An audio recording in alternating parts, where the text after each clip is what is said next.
Katru gadu māja 2. nedēļā visā Eiropā un arī Latvijā atzīmē sirds mazspējas dienu.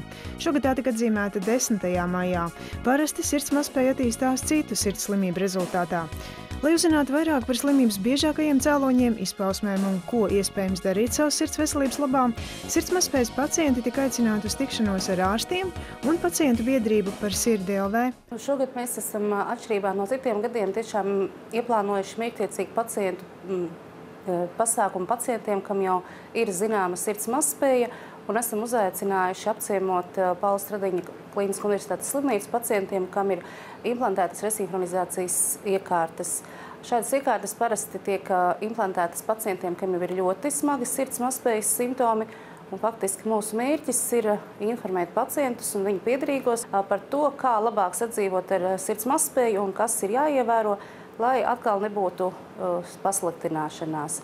Pasākuma laikā bija iespēja uzzināt, kādas iespējas sirds slimības pacientiem paver pacientu biedrību par sirdi LV un kā kļūt par organizācijas biedru.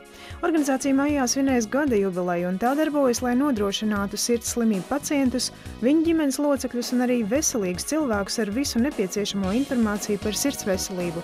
Aprīli organizācija bija pasludinājusi par paaugstinātu asinsspiedienu mēnesi un kopā ar kardiologu biedrību organizēja kampaņu Izmēri asinsspiedienu, nosaka riskus. Aicinātu gan sievietes, gan vīriešus, un ne tikai tos, kam jau ir pāri 40, bet krietni agrāk sākt domāt par savu veselību.